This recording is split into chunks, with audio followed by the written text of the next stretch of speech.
Hello and welcome to my new YouTube channel.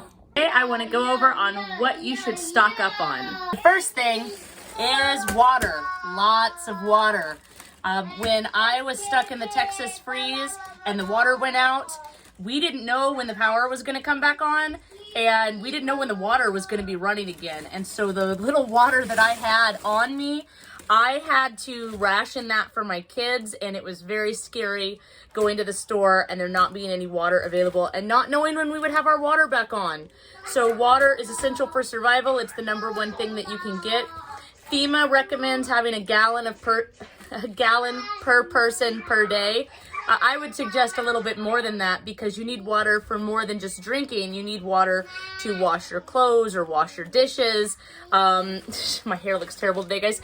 Or, you know, have it for bathing, washing your hands, things like that. So water is the most important thing. You can buy bottled waters like this, or you can get like food safe containers and store just tap water in those.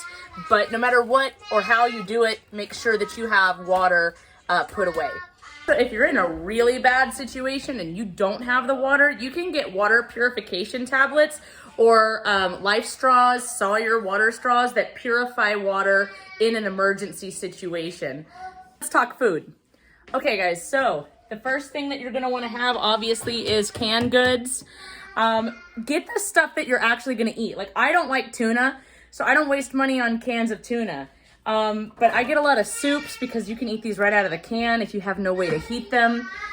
Same with beans, refried beans, things like that. It's good protein. You're also gonna wanna get dry beans and dry rice. Now I know that you need a way to cook this, which is why I recommend that everybody has some sort of camping stove, either propane or butane. I do not recommend that you use those indoors because of carbon monoxide poisoning. Now you can get a CO monitor and make it a little bit safer, but I would still recommend using that by an open window only and preferably using it outdoors. So another thing that you guys are gonna wanna have is dry milk. This is a great source of calcium. It keeps your energy up, and you can use it with oatmeal, which is also a wonderful prep. I recommend stocking up on oatmeal. It's cheap, it's sustainable, it gives you a lot of energy. Obviously, you're gonna get some ramen. Now, this stuff doesn't store as long as some of this other stuff. You can vacuum seal this to make it last longer. Actually, you can vacuum seal your beans and rice too. So that is probably a good idea. Let me talk to you a little bit about rice too.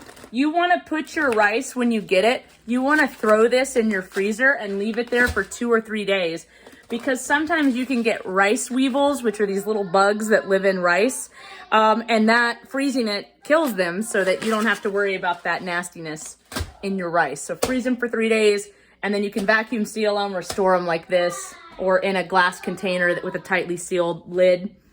I also get a lot of pasta, and again, I keep saying this, but yeah, you can vacuum seal these to make them last longer. But pasta is pretty easy to make, and you know, it does require a source of water to cook. Same with the beans and the rice, and that goes back to earlier when I said that water was the most important prep. So something to think about. You also want to have things in your food supply that you do not need to cook. So I have some jerky, and I have these little packets of pepperonis that my kids like. I also stock up on trail mix and peanut butter, because you can eat this right out of the jar, and it has a lot of calories in it. And some of this stuff, you know, you can throw in your bug out bags, your go bags, your survival bags.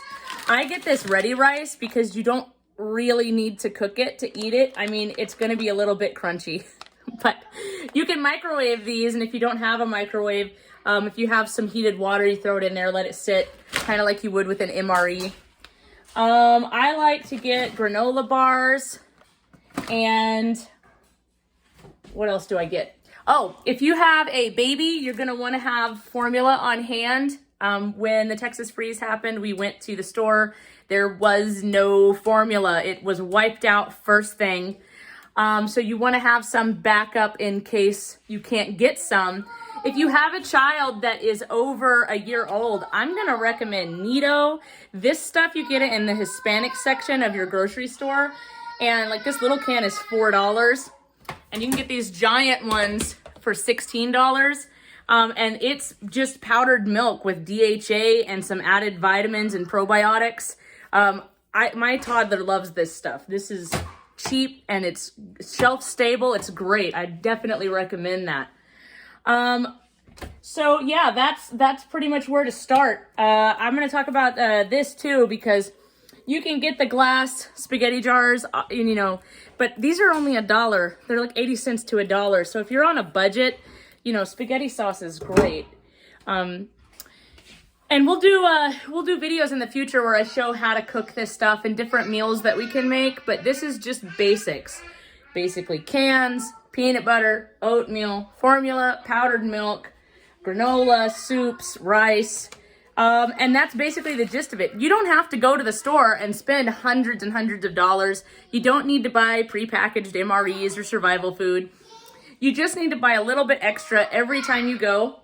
We're not necessarily planning for doomsday. We're planning on things like illness or job loss or supply chain issues or bad weather. So most Americans do not have more than a 3-day supply of food put away. We want to aim to have 2 weeks to 3 months worth of food put away at all times. And this is just because you never know what's going to happen, and it's better to be prepared than scared. Thanks for watching, guys.